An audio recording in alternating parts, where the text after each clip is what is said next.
Si es tan amable.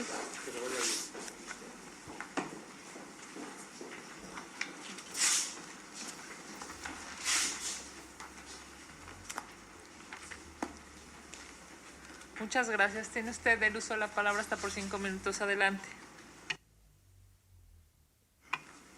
Gracias, senadora Kenia López Rabadán, presidenta de la Comisión de Derechos Humanos del Senado de la República, senadoras y senadores de la 64ª legislatura, también así llamada de la paridad de género, a todas las personas que siguen la transmisión en directo por los diferentes medios de comunicación y redes sociales, buenas tardes. Es para mí un honor comparecer el día de hoy ante ustedes en mi carácter de aspirante a la titularidad de la Comisión Nacional de Derechos Humanos para el periodo 2019-2024. Cumpliendo con las formalidades de este proceso, presenté en tiempo y forma un plan de trabajo basado en diferentes análisis y contextos, en el cual resalté puntos sustanciales. En novedad de tiempo, solo abordaré algunos. El primero, desapariciones forzadas. Esta práctica implica la negación de todos los derechos humanos.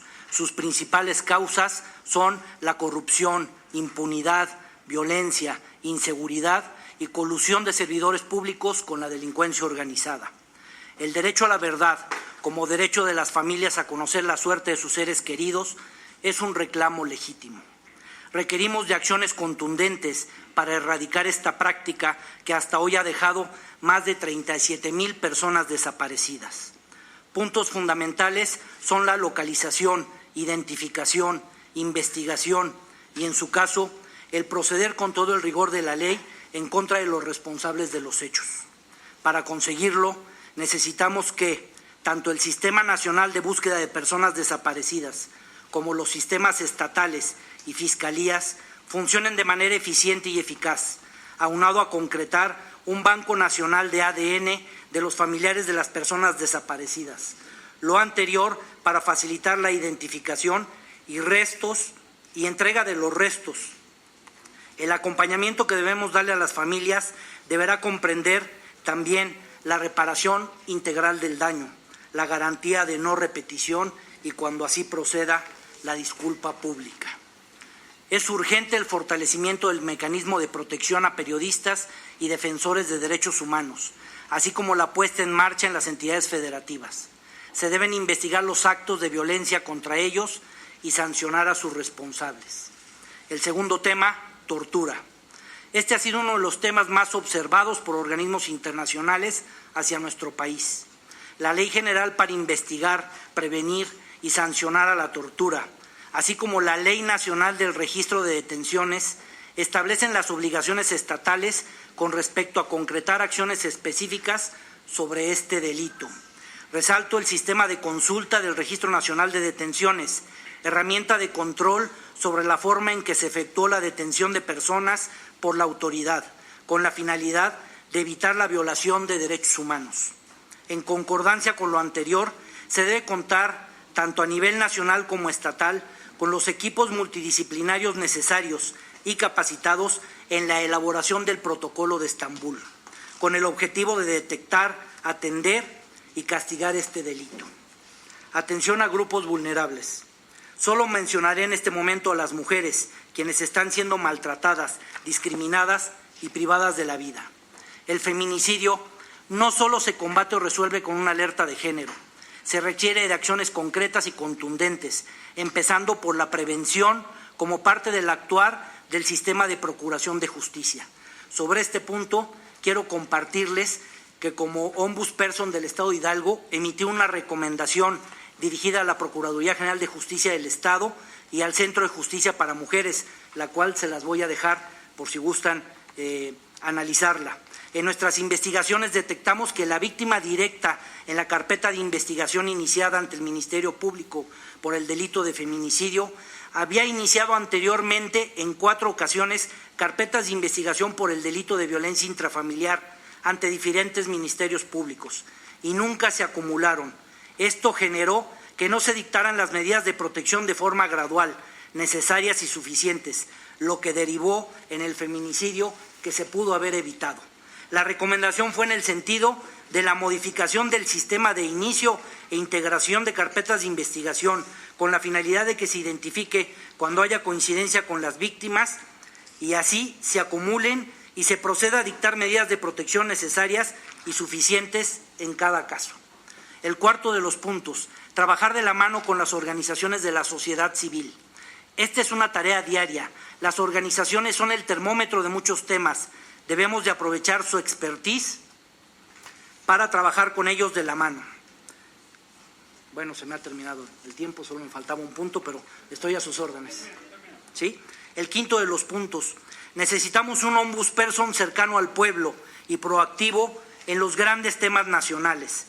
Participar activamente en los ejercicios de Parlamento abierto, en la armonización legislativa, en el tema de migración, que debe de ser ordenada y segura, y intervenir de oficio en aquellos casos que afecten gravemente a la sociedad. Y pongo un ejemplo como el que hicimos en el estado de Hidalgo, en relación con la problemática que enfrentan varios municipios de este estado y de otros más, y es en relación a los linchamientos. Nosotros emitimos una recomendación general dirigida a los presidentes municipales para que se hagan cargo de la gobernanza. Observamos en estos asuntos violaciones en la actuación, en los protocolos del primer respondiente y del uso de la fuerza. Con su inacción provocaron que la ciudadanía pase de ser víctima a victimaria por hartazgo, decepción o manipulación. A la par hicimos un protocolo para el control de multitudes que al día de hoy ha evitado más de 20 linchamientos. Toda mi vida me he preparado para este tipo de retos. Cuento con la experiencia, sensibilidad, pasión y firmeza para encabezar los trabajos de una institución como es la Comisión Nacional de Derechos Humanos. He pasado en 3 ocasiones por el tamiz del Congreso local. En todos estos encargos he dado buenos resultados. Si me dan la oportunidad, no le voy a fallar a los mexicanos. Muchas gracias. Muchas gracias por su presencia el día de hoy. Vamos a preguntar lo remitido por las ONGs. ¿Le parece necesario, a la par del fortalecimiento del sistema de justicia mexicano, la creación de mecanismos internacionales o extraordinarios de justicia contra la impunidad? El caso, la CNDH ha presentado 399 casos y 402 víctimas de hostigamiento y acoso sexual en instituciones públicas federales y tan solo el 1% de los agresores han sido sancionados laboralmente. Desde el ámbito de su competencia, ¿qué acciones implementaría para lograr que las autoridades acepten las recomendaciones y cese la violación de derechos humanos? Tiene 4 minutos para contestar. Muchas gracias. Gracias. Bueno, habría que analizar las recomendaciones de las que comentan, pero normalmente en este tipo de recomendaciones, uno de los puntos es iniciar un procedimiento de administración ante la Contraloría Interna de la dependencia correspondiente y también se recomienda el inicio de carpetas de investigación. Se me hace que por los resultados que estoy escuchando, las recomendaciones se quedaron cortas en cuanto a su alcance y no se les dio el debido seguimiento. Es muy importante que la Comisión Nacional de Derechos Humanos trabaje de la mano con las víctimas y lleguemos a una verdadera reparación integral del daño. Senadores. Gracias, bienvenido. Gracias. ¿Ha tenido conflicto de intereses en empleos anteriores? No. ¿Cuenta con algún conflicto de intereses presente? No. ¿Está o ha estado involucrado en casos de corrupción o fraude? Por sus respuestas, muchas gracias. Buenas tardes. Siguiendo con estos indicadores, le pregunto, ¿cuenta con independencia político-partidista? Sí, claro. ¿Cuenta con independencia religiosa? Sí. Gracias.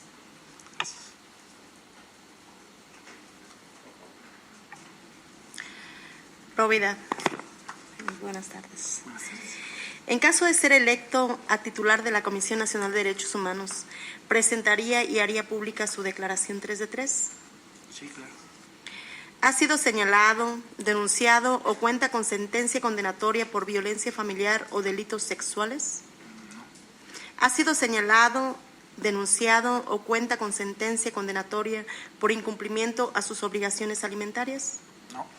¿Ha expresado opiniones públicas a medios o redes sociales contrarias a los derechos humanos? No. Gracias. Buenas tardes. Buenas tardes, señor. ¿Está usted comprometido con la progresividad de los derechos humanos? Sí, por supuesto. ¿Ha trabajado con víctimas de violaciones a derechos humanos? Sí, claro, con muchas.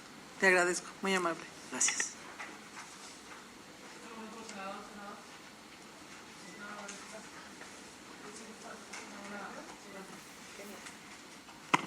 Gracias. Brevemente me gustaría que abundara más respecto a las acciones y propuestas de ser electo en cuanto al tema de reparación del daño y la garantía de no repetición. Al final. Buenas tardes.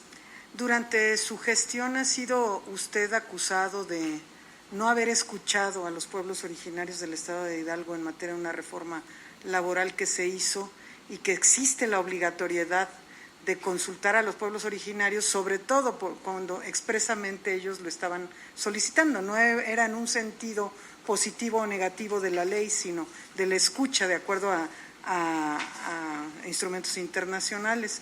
Entonces me gustaría que nos hablara un poco al respecto.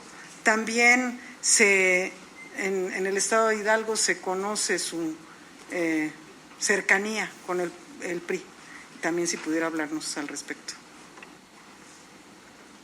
Gracias. Y usted fue magistrado presidente del Tribunal del Poder Judicial. Del Tribunal Electoral. Del senador. Tribunal Electoral. Correcto. Sí. ¿Nos puede dar 3 ejemplos de aplicación de alguna de las recomendaciones que hicieron de organismos internacionales a México en los poderes judiciales?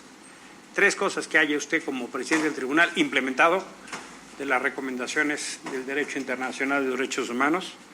La segunda es preguntarle, usted como presidente designó como visitador general al ex Procurador General de Justicia del Estado de Hidalgo, Ramiro Lara Salinas, en cuya gestión se denunciaron posibles prácticas de tortura por parte de agentes y presunta fabricación de culpables. Esas denuncias públicas, ese debate público no fue suficiente como para que usted repensara su invitación, tomando en cuenta que el ombudsman es una figura cuya magistratura moral es fundamental. Digamos, si alguien que fuere denunciado o está en medio de esa controversia y usted lo invita como primer visitador, ¿no cree que eso afecta la credibilidad de la comisión que usted preside? Por sus respuestas, muchas gracias. Bueno, yo quisiera preguntar su opinión. ¿Qué opinión le merecen los argumentos que señalan que las 1,007 quejas que recibió la Comisión de Derechos Humanos del Estado de Hidalgo durante los primeros 6 meses de 2019 únicamente se han resuelto el 1.2% de las carpetas y en ninguna se acreditó violación a los derechos humanos? Gracias. Alguno de los que le antecedieron fue asesor de un Procurador General de la República en la Administración Federal pasada. Usted tiene un currículum en el que hay una vinculación, entre otras cosas, con las áreas de Procuración de Justicia de su estado natal. Yo le preguntaría a un comentario que usted hizo y teniendo hechos recientes que mucho han lastimado al país. Mencionó, hoy en día existen servidores públicos vinculados a grupos criminales, en pocas palabras. ¿Tuvo usted evidencia de ello?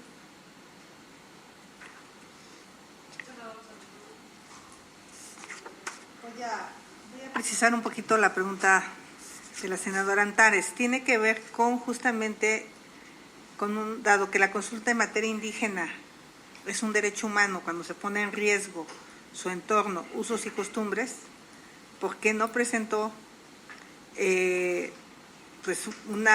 por qué no representó como Comisión de Derechos Humanos Estatal a los indígenas que le solicitaron promover una acción de inconstitucional contra las irregularidades en la etapa del procedimiento legislativo consistente en la consulta indígena que se llevó a cabo dentro del Congreso local? Escuché que decía que si lo hacía habría un retroceso en derechos, pero me parecía que sí había avances, pero no suficientes, pero sobre todo se había violado el derecho a consulta. Adelante, tiene 4 minutos para responder y concluir su participación. Muchas gracias. Bueno, va a ser un poco complicado en 4 minutos poder contestar todas las preguntas, pero voy a procurar hacerlo. Con respecto a la coincidencia de 2 de ellas, el por qué no se ejercitó una acción de inconstitucionalidad por parte de la Comisión de Derechos Humanos con respecto a la reforma, y quisiera aclarar el punto porque la senadora comentó que era laboral, no es laboral, es electoral. Entonces a lo mejor escuché mal, es efectivamente electoral. Nosotros hicimos el estudio, tuvimos reuniones con el área de acciones de inconstitucionalidad de la Comisión Nacional de Derechos Humanos para intercambiar criterios.